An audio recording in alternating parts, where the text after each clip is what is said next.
Hello, and welcome to the Reach or Miss Show, the podcast for the customer-focused entrepreneur, where Hayut Yogev speaks with entrepreneurs for entrepreneurs about reaching or missing the critical point of approaching the right customer with the right message at the right time and place. The point where business success starts. And here is your host, Hayut Yogev.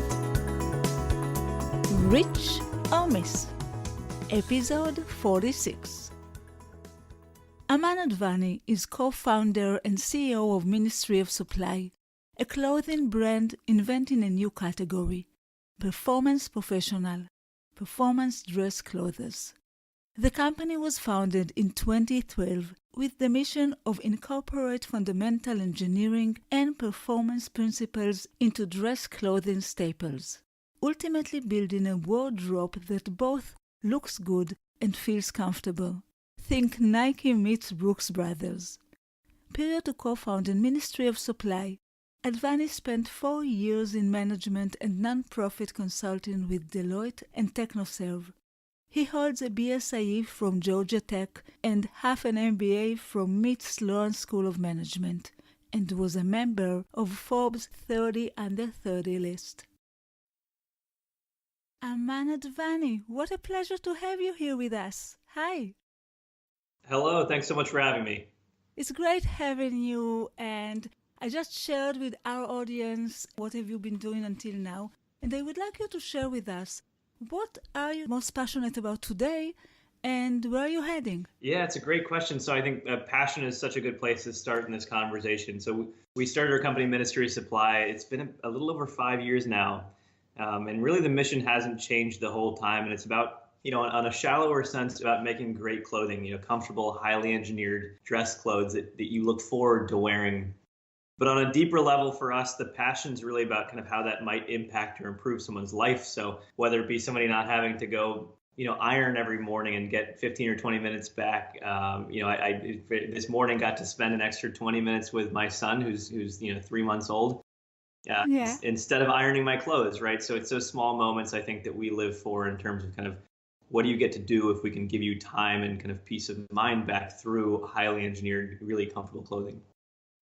It sounds great. Can you tell us a bit about this invention of the non-ironing issue? Yeah, so for us, it's actually more than just the invention of kind of non-ironing. I think we kind of internally often refer to as inventing clothing as a whole, right? So we've taken an engineering approach to clothing, right? So how can you think of clothing in the same way you might think of gadgets or more highly engineered items?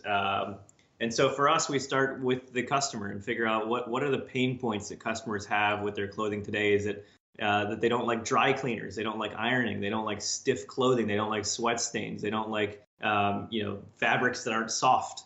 And so if we can think about all these things, for us, that's really what it is. It's not just inventing one particular feature. It's inventing an entirely new wardrobe that you genuinely want to wear, look forward to wearing.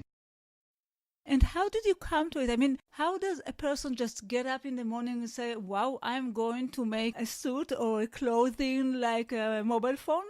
How did it happen? It's such a good question. We really enjoy talking about this because it's for us been such a special story of personal passion. And this is your first question, right? Was why did we even start this in the first place? And for us, I as a consultant for 4 years, getting up every morning and, on Mondays, getting on a plane, flying to a client site, putting on a really stiff set of, what we call business casual. And I couldn't wait at the end of the day to take it off and put on my, Nike gym clothes. And so for me, it was born out of sheer necessity. And my partner, Gihan, has the exact same story. We both then, realized these situations weren't ones that we enjoyed or would bear. And so we actually both started cutting up our own running gear, our own gym clothes, and sewing them into dress clothes. So I would cut up running socks and sew them into the soles of dress socks. And so it wasn't that we woke up one morning and said, let's start a company. I think we woke up one morning and said, let's engineer, personal samples that would help us, enjoy our day more. And that kind of one thing led to another. And we met each other probably a year into our creative processes individually. We met each other and said, wait, we should just do this together. We're after the same thing. And then, we never looked back. And it just started because you weren't comfortable with the closes? Yeah, it was more than uncomfortable. It was that I kind of dreaded. It was emotional and physical, right? I know it sounds a little bit exaggerative, but Sunday night when you're packing your bag for a 4-day consulting trip every week, and you're carefully folding everything, knowing that either way you're going to have to iron it when you get there. You're going to the dry cleaners to pick up all your clothes. You're at a client site doing a presentation and you're worried about sweat stains. Some of the things that no one really likes to talk about, but it was just these clothing. And then on the other side, I would get back to the hotel lobby and keep working every night, like many consultants do. And I was wearing gym clothes and a hoodie and sweatpants or a t-shirt and gym shorts. And it felt great. And I looked forward to it. And I felt more productive and comfortable in my own skin. And so I think that was the intent for us, was how do we replicate the comfort, the engineering that has hit the performance industry? How do we bring that into, the rest of our day?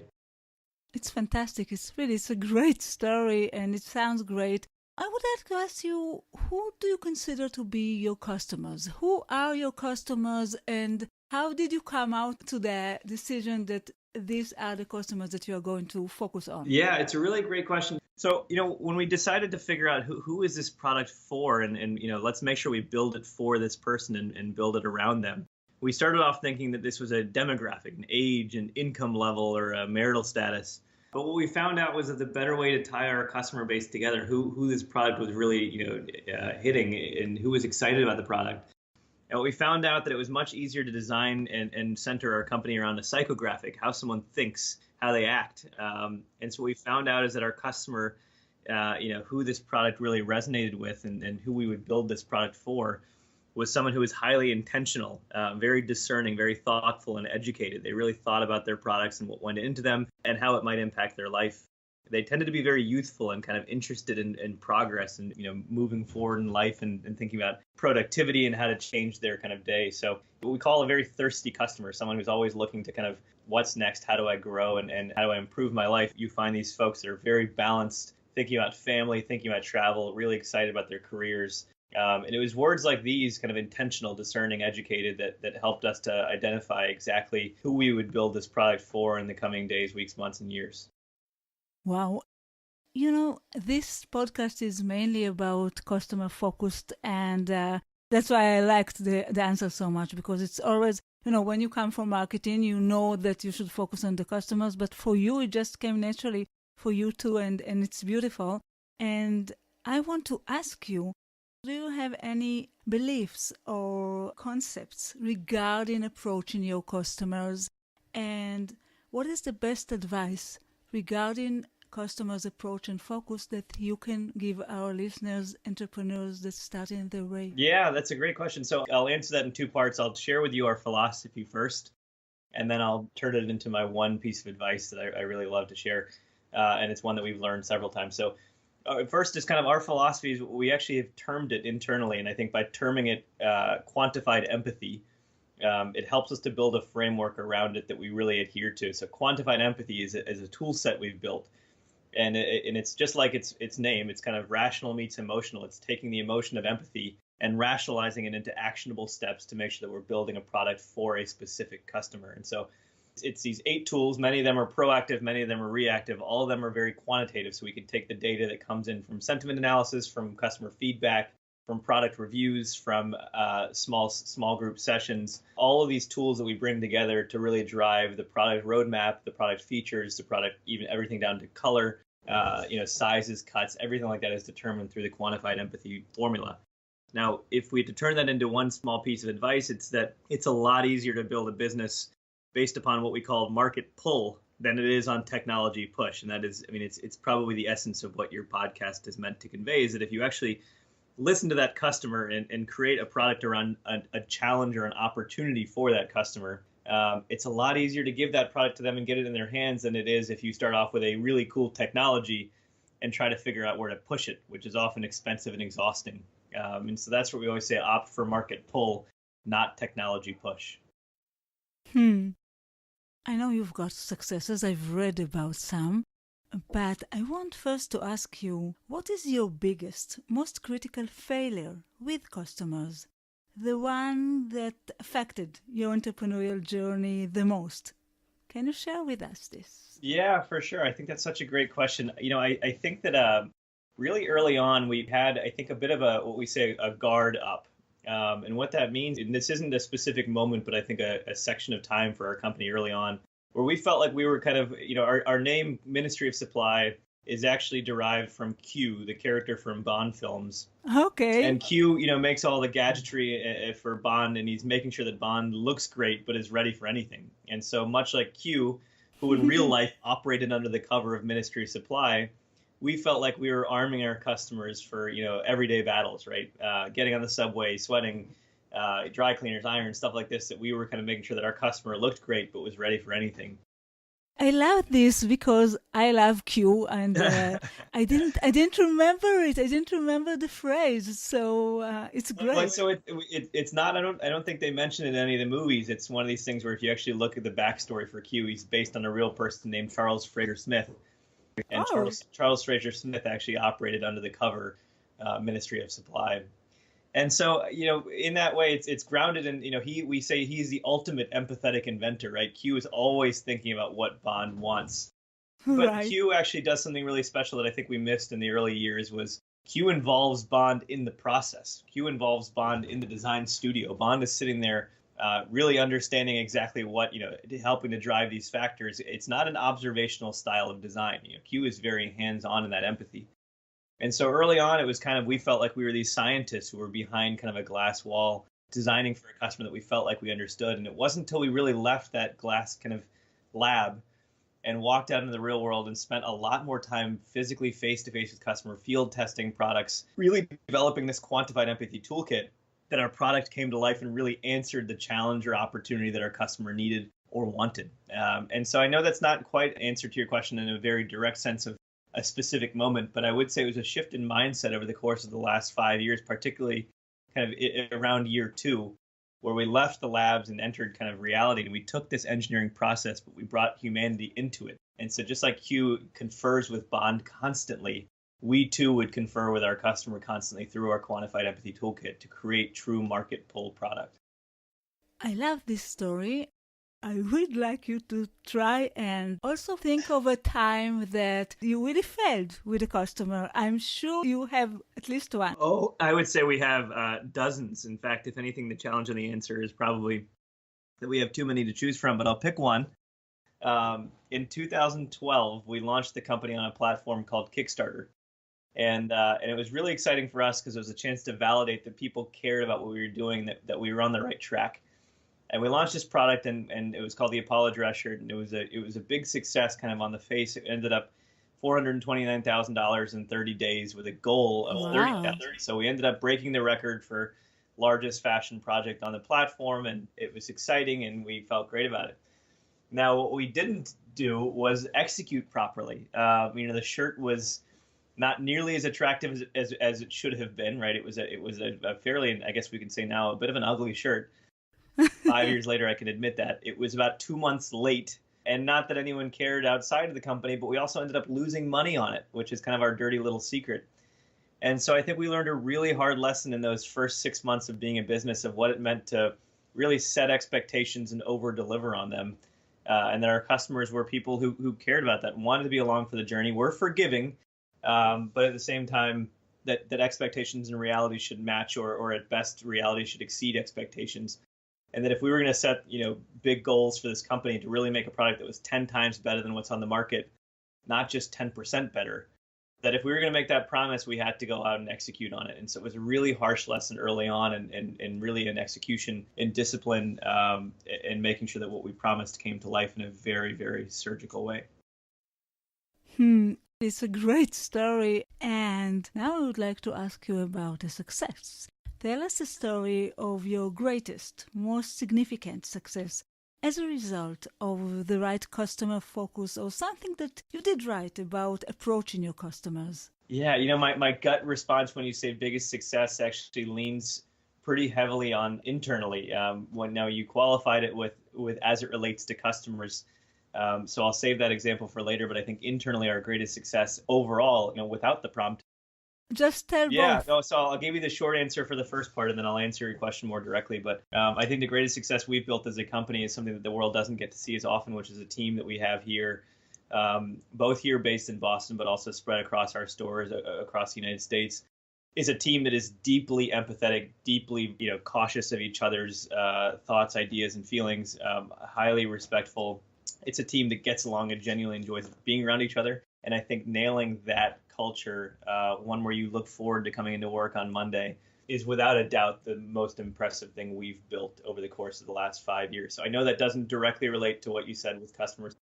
First of all, it does. Not directly, but it does because I'm sure it shows.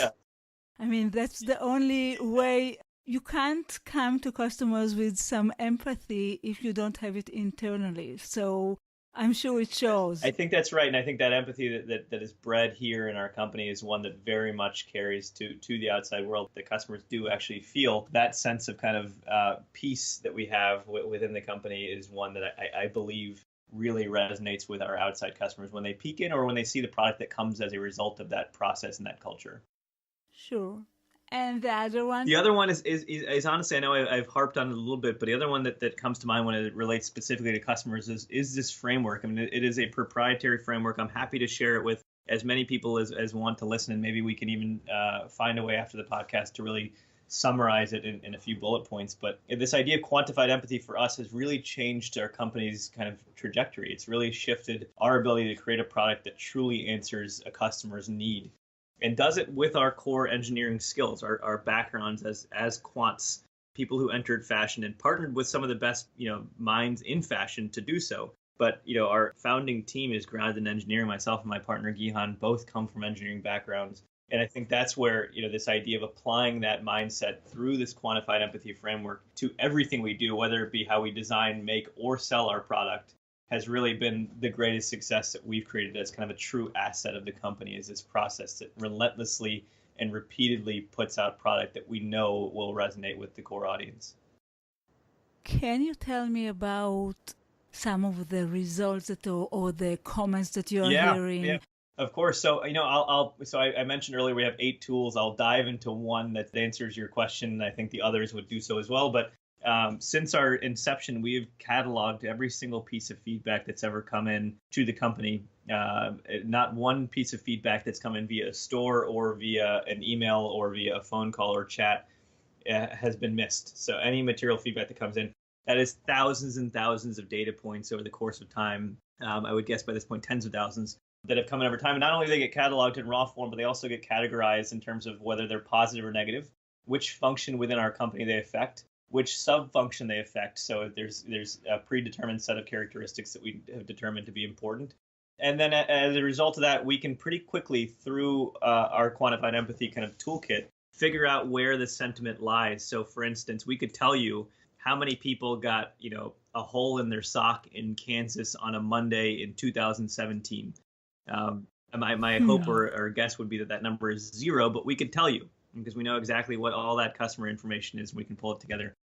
Where that becomes really useful is that if we're, let's say, starting off with a new product or let's say a revision of an existing product, we can precisely identify the opportunities for growth. So if somebody says, hey, let's have an extra pocket in this jacket, and here's where I'd put it, and we've heard that piece of feedback a proportionately high number of times, we know that that's something that we should probably include in the next iteration of the product. And by having this iterative design process that you see only in an engineering school, not in a fashion school, we come out with a product that is, definitively better than the last generation and definitively better than the market. And that for us is kind of the core of what quantified empathy means, is taking a document like that is just tens of thousands of data points and bringing it into, meaningful insights that drive product development. I definitely think that this is actually a great success with customers. I'm sure that there are some face-to-face conversations with the customers. However, being really very focused on everything that the customer is going through is, I guess, the highest success. Did you already reach the point where you stopped chasing after customers and started to attract them to you? Yeah, no, so I really like that question because it kind of puts you in the mindset of kind of hustle. I almost think of the word as chasing customers. So what we've always said from the start is that we do chase customers. We still continue to chase customers, but we chase them with the mindset of let me tell you what we're doing, not let me sell you our product. And because of that, it kind of blends your question into a bit of a gray area in between to say, we're going to chase you to tell you. And if we tell you, then we will attract you. And that's kind of our core principle, is that we think there is a great market pull for what we're doing. We think that the customer out there genuinely wants this product. And that if we can put it in front of them, which requires us chasing them, right? It is a new concept. It's a new category of clothing entirely. It does require us to go out there and show people what we're doing. It's not something that people are inherently just going to, dream up overnight. But once they know it exists, we use the example that people didn't know they wanted a microwave until they knew it exists. They were fine with the oven. But all of a sudden the microwave comes around and it plays a certain role in people's lives. And I think in the same way for us, we do want to share with people what we're doing. We think that it's a dramatic improvement on kind of tradition. We say convention meets invention. Yeah. And because of that, we continue to chase people, but at the same time, it's not with the mindset of let me sell you something. It's with the mindset of let me tell you something. I think when we refer to the chasing versus the attracting, you must always, it doesn't matter which product you are selling, but especially with a startup or something that people are not familiar with, the basic is the awareness. You must tell people about what you have and must find the ways to really put it out there. But the idea of not chasing them is not trying to convince somebody that he needs your product, but find those that it's relevant to and find the way to put it in front of them. It doesn't mean that you have to go one by one, but to put it in the right places and make those customers that really up to the product and really desire the product to find you. That's the idea. That's exactly right. I think that's really well put.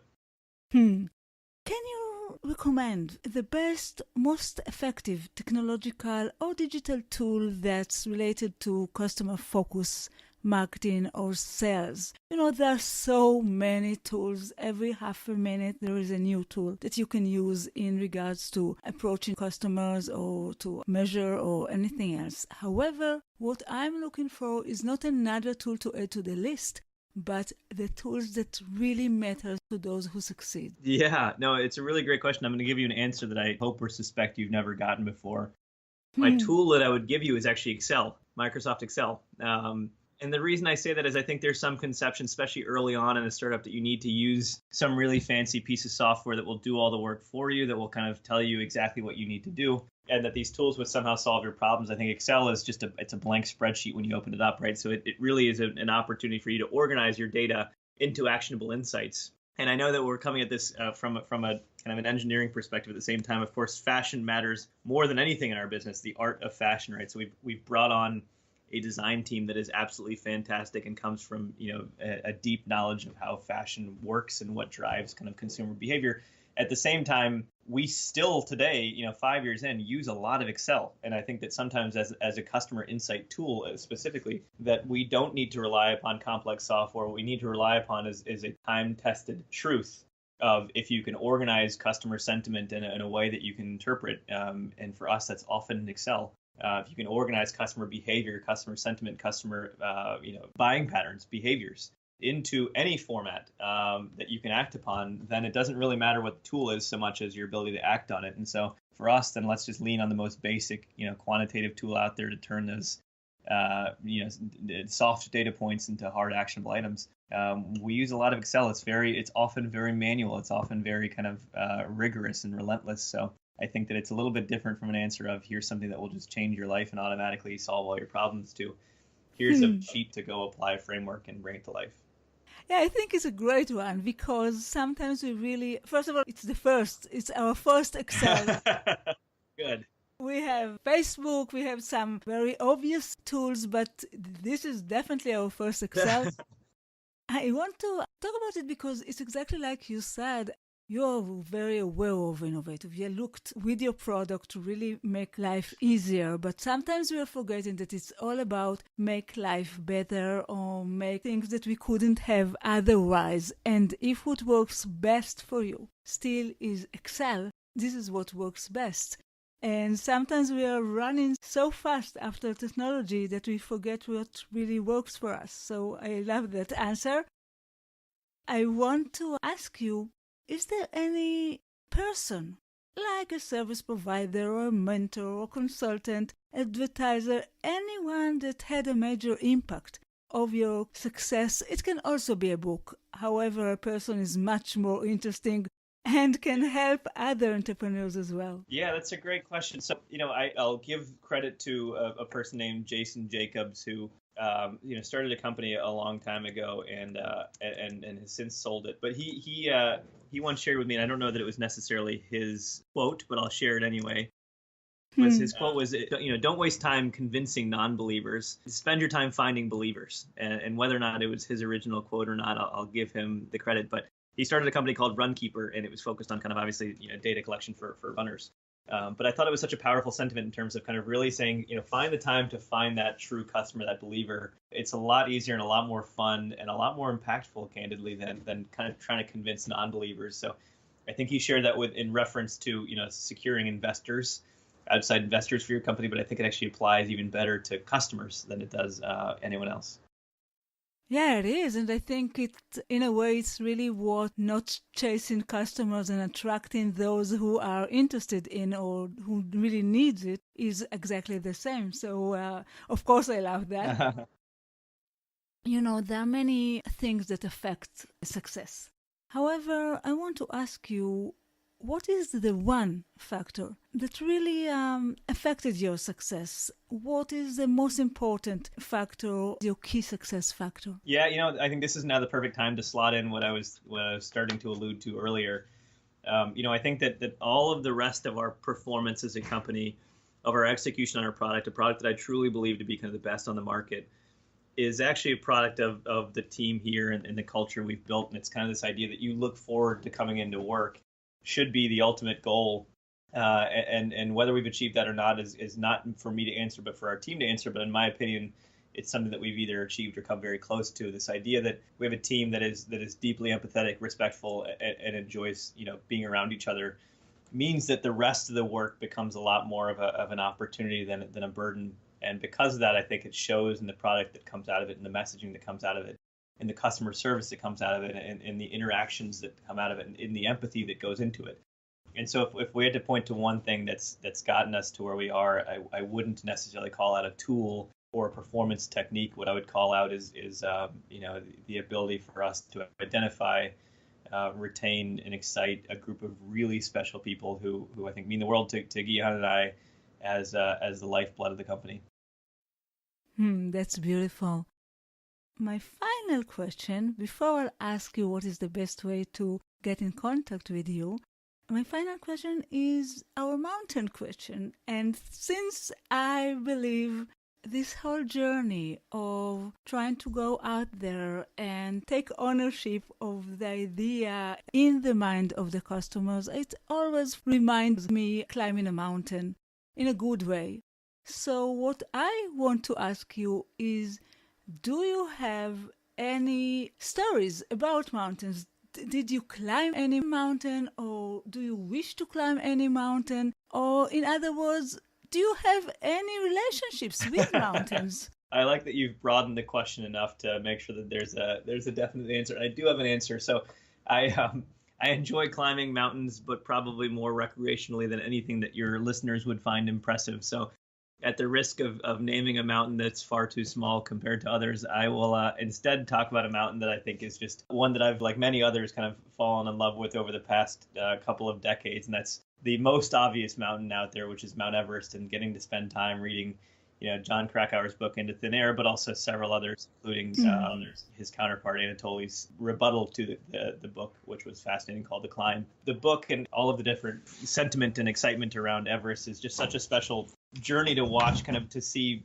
50 plus years ago, when the idea of climbing such a mountain was just an absolute chaotic disaster, to today when there's crowds and lines on Everest. Is just a real statement on kind of the progress of humanity, and just such a special kind of thing to watch and observe over time. And who knows where we'll be when it comes to Everest 20 years from now, as long as we kind of continue to respect the mountain and nature. Hopefully only good things. Wow. I want to ask you, what is the best way to connect with you for any of our listeners that want to be in touch? Yeah, so I think email is always easiest. My email address is just Aman, my first name, AMAN, @ministryofsupply.com. That's great. Of course, we'll have this address as well as any link to the company or to anything that we talked about here today. We'll have all the links on the show notes of this interview in our site, reachormiss.com. And Aman, I enjoyed so much talking with you. Likewise.